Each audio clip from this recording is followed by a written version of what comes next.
Hi, this is Terry Kuzma here at Penn State University. And what we would like to discuss today is DNA and protein analysis using nanotechnology. And this is part 2 in our series.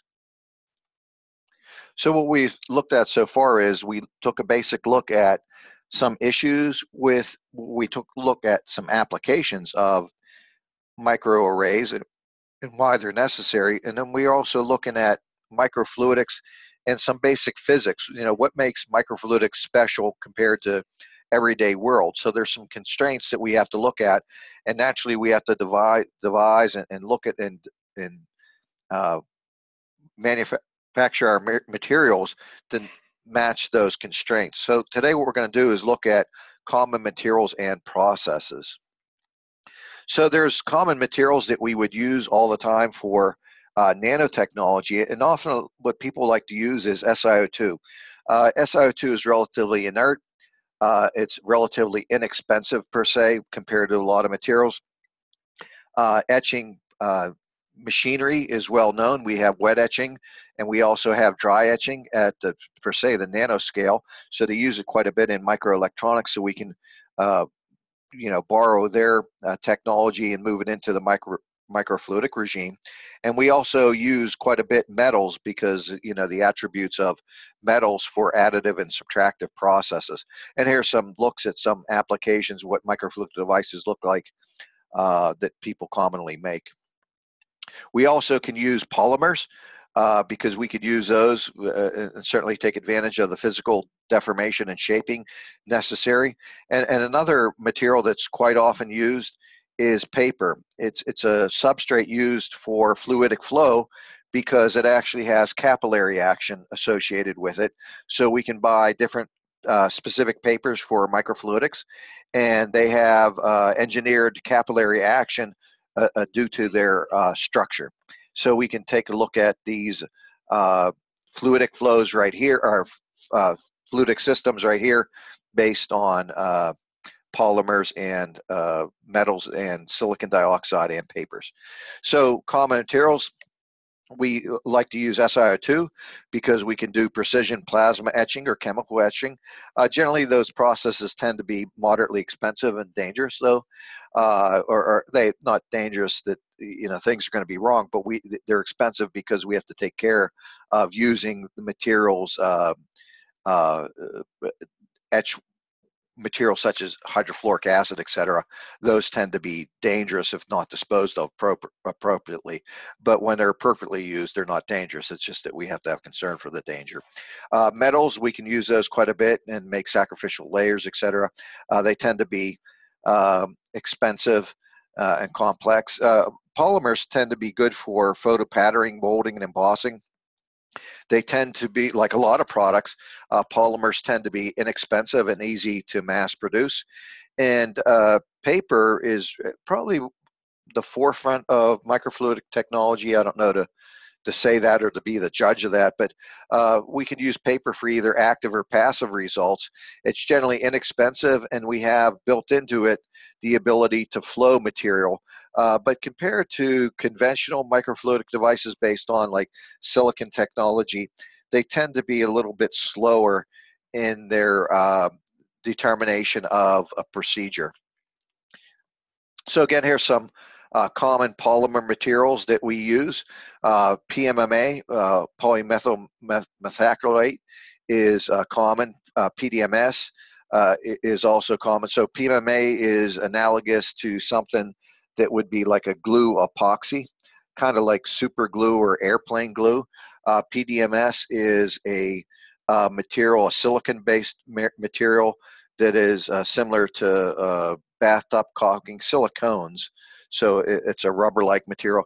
We also can use polyamides, and then SU8 is a photoactive material that is not only used as a photoresist, but it's mechanically really robust and durable. So often people use it as a final product. So that's a moderately unusual use for a photoresist, to use it inside a product or use it as a template. So often we could do something like the lower right hand picture. We could make a template like that out of SU8, and then what we can do is pour in PDMS and then keep on peeling the PDMS off when we cure it, and then use that original SU8 design as our template. So PDMS is a very good material. I really like PDMS and its use. It occurs in the literature quite often. PDMS is non-toxic, it's optically transparent, and its surface is easily modified. It's naturally hydrophobic, but in an oxygen plasma, we can make it hydrophilic and increase the bonds on the surface area. It's used for fluid flow, and certainly it's used to make a microfluidic side of a chip, and we would immerse it in an oxygen plasma, and then we could take that PDMS and stick it directly to like an SiO2 template on the other side. So it could be one half of our microfluidic design, and it generally tends to be like the three-dimensional area, and that would give us the conduits to where our fluid is flowing through. And our other side, which would typically be a silicon or silicon dioxide substrate, that could be thought of as a two-dimensional layer, which would have like probes on it and a circuitry, etc., and valves. So that would be like our 2D kind of stuff. So we can see here, really a thing that people highly admire in biomaterials is we can change the hydrophobicity at will through an oxygen plasma. Other common materials are PMMA. It's a thermoplastic used for molding, and it's opaque to UV light. We can also use polyamides, which are a thermoset, and they're often used in MEMS for high strength and dielectric strength and heat resistance, and they can also be photopatterned. And we already discussed SU8 and PDMS. So this is a nice table to look at cost and optical transparency of these materials. So generally, for the most part, these materials tend to be optically transparent, especially to some spectrums. And this gives us the common materials. That's why this is a link in here. The common companies that make this and the cost, what they are. So some of these are expensive polyamides, $2,000 per kilogram, compared to PMMA, which is $2 a kilogram. You know, and I guess PDMS is on the same scale as PDMA, but we can have like SU8, which is quite expensive too, but certainly not as expensive as polyamides. But within the nano world, because we use so little of this stuff, it is moderately expensive because our devices really don't use that much material. So a kilogram compared to the average size of a lab on a chip, that order of magnitude is quite different. So here's a nice system that's used, developed by a gentleman in Colorado, I believe. And this is a pulsed anthropomeric detection system.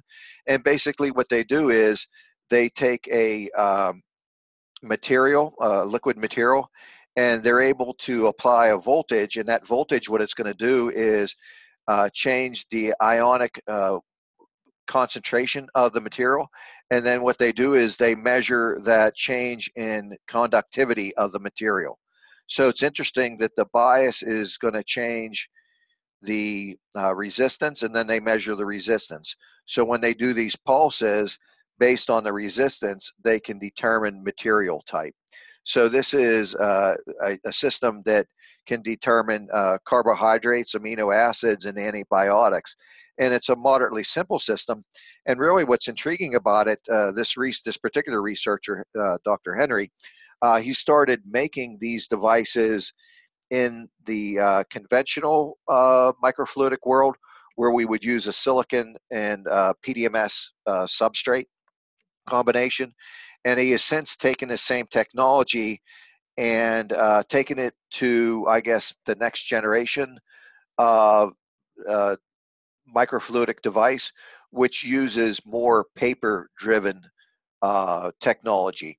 And the goal to do that is typically this chip that would be based on silicon technology might be a few dollars, you know, as much as lunch cost. But certainly the paper microfluidic device, the goal is that costs much, much less than a cup of tea.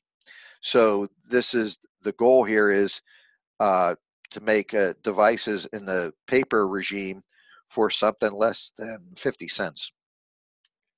So the pulsed imprimeric detection system, it established electrochemical detector. It uses the established electrochemical detector technology that's found in macro labs. The detector is based on the measurement of current resulting from the oxidation or reduction reaction of the analyte at a suitable electrode. Since the level of current is directly proportional to the analyte concentration, this detector can be used for quantification. So it can also be used to separate, detect different types of carbohydrates, amino acids, and sulfur-containing antibiotics. And again, this just shows us some more details about the lab on a chip to look at the PAD system and how it contains the integration of the PDMS layer and the two-dimensional layer on there with the gold microelectrodes, etc. So it's, again, a real nice design. And this just shows you what they have to do. They apply this square wave per se, make the response, and they don't want the sensor to be plated. So basically what they do is they pulse the voltage on there, reactivate it, and then they go to the detection unit and take a look at the detection bias in there.